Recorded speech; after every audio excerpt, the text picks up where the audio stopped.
Dear students of class 10th, I am starting your first chapter of chemistry. Chemical reaction NCERT book को follow करें तो भी first chapter है आपका। देखो छोटी क्लासेस से हम पढ़ते आ रहे हैं कि आपको छोटी क्लासेस 7, 8 में 7, 6, 7 में ये पढ़ाते हैं कि what is the difference between physical reaction and chemical reaction. Physical reaction और केमिकल रिएक्शन में क्या डिफरेंस होता है, ठीक है। तो हम आपको छोटी क्लासेस में यही बताते हैं कि physical reactions are the reactions in which some new substance is not formed. कोई नई चीज मेरी नहीं बनी तो that is a physical change. In which a new substance with some different properties is not formed, वो फिजिकल चेंज है। और केमिकल चेंज क्या है? A reaction in which a new substance with different properties is formed। एक नया substance जब आपका form होता है with some different properties तो हम उसे क्या बोलते हैं? केमिकल चेंज बोलते हैं। एक सिंपल सा एग्जांपल देती हूँ। आपके पास एक पेपर है, आपने उसे छोटा छोटा काट दिया, क्विक्सो पेपर में छोटे छोटे टुकड़े कर दिए, तो पेपर तो फिर भी पेपर है। वो जो छोटे छोटे टुकड़े हैं उसके अंदर अभी भी पेपर वाली ही क्वालिटी है, पेपर वाली ही कैरेक्टरिस्टिक्स है ना। तो that is a physical change. और केमिकल चेंज क्या होता है? जिसमें एक नई चीज बनी है मेरी विद सम डिफरेंट प्रॉपर्टीज। मैंने उस पेपर को बर्न कर दिया। अब जब मैंने उस पेपर को बर्न कर दिया तो ऐश प्रोड्यूस होगी। वो ऐश जो है उसकी प्रॉपर्टीज जो है जिस पेपर से वो बना है, जिसको बर्न करने से वो बना है, उससे बिल्कुल डिफर है।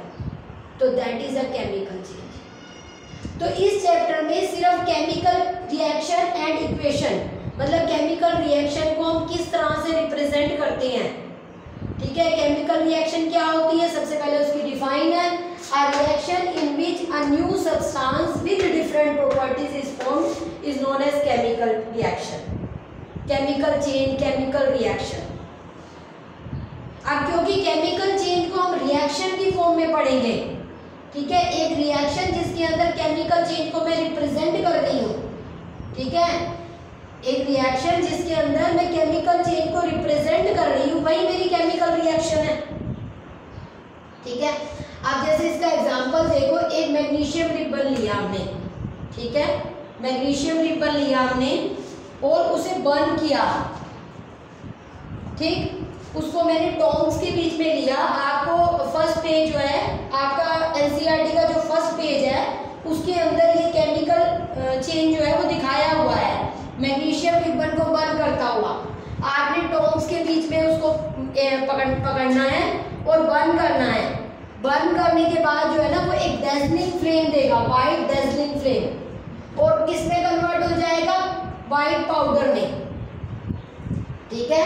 ये आपका वाइट पाउडर में कन्वर्ट हो गया मैग्नीशियम रिबन, बर्न हुआ with a dazzling flame, white dazzling flame से बर्न हुआ और वाइट पाउडर प्रोड्यूस कर दिया। ये वाइट पाउडर क्या है? This white powder is magnesium oxide, ठीक है।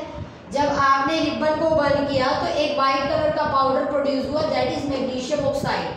अब इस मैग्नीशियम ऑक्साइड की प्रॉपर्टीज जो हैं वो कहीं भी मैग्नीशियम से मैचअप नहीं करती। एक नई चीज आपकी बन गई है, ठीक है। It means it is a chemical change, it is a chemical reaction.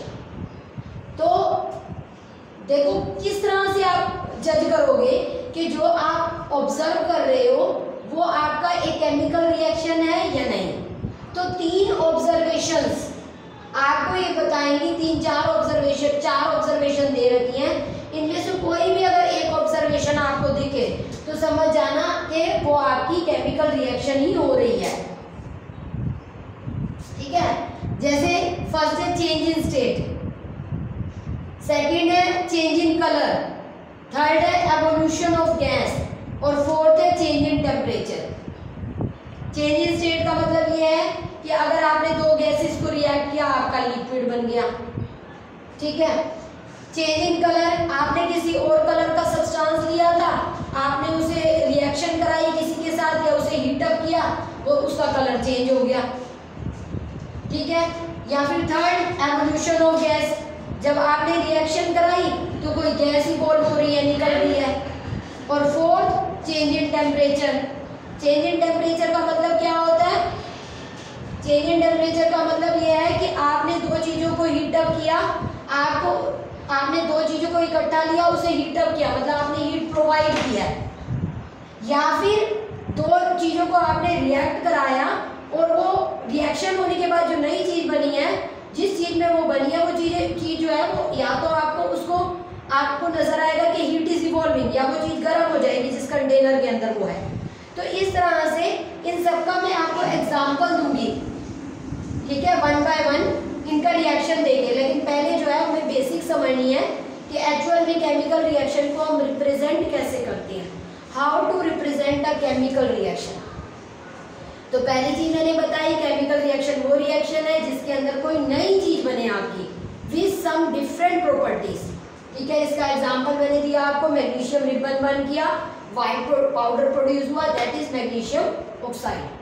Magnesium oxide की प्रॉपर्टीज मैग्नीशियम से मैचअप नहीं करती हैं, ठीक है। अब इसमें आप कौन सी ऑब्जर्वेशन को देख रहे हो? इसमें आप किसको देख रहे हो? आपने उसे जब तक हीट अप नहीं किया, ठीक है। एक तो मैग्नीशियम रिबन का, मैग्नीशियम ऑक्साइड का कलर और मैग्नीशियम रिबन का कलर अलग अलग है।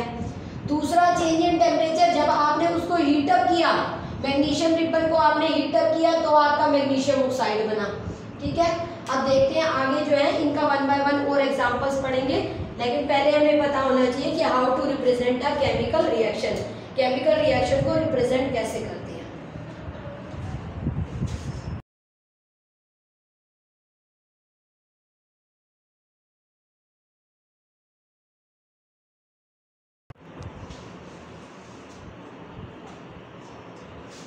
अभी मैंने आपको बताया कि आपका केमिकल चेंज और रिएक्शन इज डन, ठीक है, मतलब केमिकल चेंज हुआ, इसका मतलब केमिकल रिएक्शन कुछ ना कुछ हुई है, ठीक, जिसमें आपकी एक नई चीज बनी है विद सम डिफरेंट प्रॉपर्टीज। अब देखो केमिकल रिएक्शन को दिखाने का तरीका क्या है, how to represent a chemical reaction. हम केमिकल रिएक्शन को दिखाने के लिए केमिकल इक्वेशन यूज करते हैं। तो what is chemical equation? The chemical reaction is represented in the form of symbol and formulas। जब भी हम किसी केमिकल रिएक्शन को सिंबल और फार्मूलेस की फॉर्म में रिप्रेजेंट करते हैं, that is known as chemical equation. जब भी हम केमिकल रिएक्शन को in the form of symbol and formulas represent करते हैं, this is known as chemical equation, ठीक है। अब वर्ड फॉर्म में लिखे तो कैसे लिखेंगे? जैसे अभी मैंने आपको एग्जांपल दिया था कि मैग्नीशियम रिबन को आपने लिया टॉन्ग्स में, उसे बर्न किया तो आपको एक वाइट कलर का पाउडर मिला, तो magnesium plus oxygen gives us magnesium oxide, ये आपकी वर्ड फॉर्म है।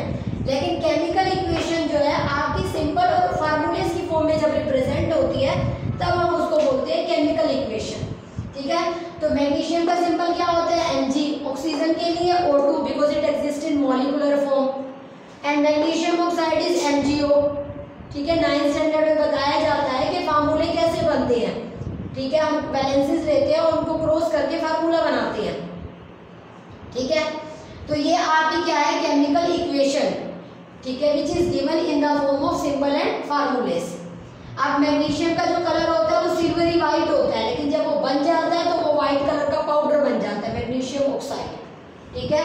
और जब आप इसको हीट अप करोगे सिर्फ तभी ये रिएक्शन टेक प्लेस होगी। मैंने बताया ना, मैग्नीशियम को आपने टोंग्स में रख के, ठीक है, और उसे बर्न कराना है, हीट करोगे तो आपको क्या, आपने टेम्परेचर प्रोवाइड किया है, ठीक है। तो आपने टेम्परेचर प्रोवाइड किया है तो आपकी क्या हो गया? व्हाइट पाउडर में कन्वर्ट हो गया, व्हाइट कलर का एक पाउडर बन गया।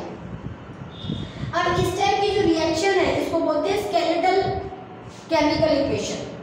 इस स्केलेटल का मतलब क्या है? जो रिएक्शन हमारी बैलेंस नहीं है, that is skeletal chemical equation, ठीक है। क्योंकि बैलेंस केमिकल इक्वेशन क्या होती है?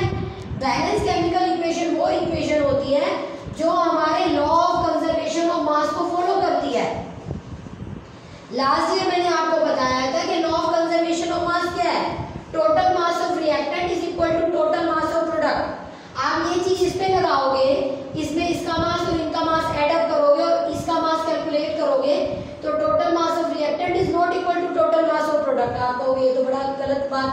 भाई हम तो लास्ट ईयर ये सीख चुके हैं कि सारी केमिकल रिएक्शन जो है वो लॉ ऑफ कंजर्वेशन ऑफ मास को प्रूव करती हैं, उसी में ही बेस्ड है सारी की सारी। तो स्केलेटल केमिकल इक्वेशन जो है वो लॉ ऑफ कंजर्वेशन ऑफ मास को फॉलो नहीं करती, तो हमें रिएक्शन को बैलेंस करना पड़ता है, ठीक है। जैसे हम आपको बार बार बताते हैं कि जो आपके लॉस बताए थे, लॉ ऑफ कंजर्वेशन ऑफ मास और लॉ ऑफ डेफिनेट प्रोपोर्शन, ठीक है, वो हर केमिकल रिएक्शन केमिकल इक्वेशन जो है वो उसको सेटिस्फाई करती है। तो हम रिएक्शन को बैलेंस कैसे करते हैं जिससे हमारा लॉ ऑफ कंजर्वेशन ऑफ मास रहे, ठीक है। देखो Mg, ये देखो यहाँ पर ऑक्सीजन के 2 हैं एटम है और यहाँ पर ऑक्सीजन का क्या है, एक ही एटम है। आपने फार्मूले को चेंज नहीं करना, बैलेंसिंग के लिए आप आगे नंबर यूज कर सकते हो, ठीक है। Number of molecules, number of atoms can be change but formula can not be change, okay. तो ऑक्सीजन के 2 हैं, तो यहाँ पर ऑक्सीजन के 2 हैं, तो मैंने यहाँ पर MgO, तो ऑक्सीजन के 2 करने के लिए 2 से मल्टीप्लाई कर दिया। अब Mg के भी 2 हो गए, Mg के भी 2 हो गए, तो मैंने यहाँ Mg के भी 2 कर दिए। तो यहाँ 2 Mg, यहाँ 2 Mg, यहाँ 2 ऑक्सीजन, यहाँ 2 ऑक्सीजन। अब मेरी ये रिएक्शन बैलेंस्ड है, जो मेरे लॉ ऑफ कंजर्वेशन ऑफ मास को फॉलो करती है। Means number of atoms of each kind on both the side should be equal. Number of atom दोनों साइड आपके इक्वल होने जरूरी है हर तरह के। Mg के 2, Mg के 2, ऑक्सीजन के 2, ऑक्सीजन के 2, ठीक है। तो ये ऑक्सीजन के भी 2 हैं, Mg के भी 2 हैं, ओके। तो इस तरह से आपकी इक्वेशन बैलेंस होती है, ठीक है। तो balance chemical equation is represented in this way. Now my lecture is over. You have to prepare it well, listen the lecture and also read it from your book. And if any problem occur, you may write on WhatsApp. Okay, thank you.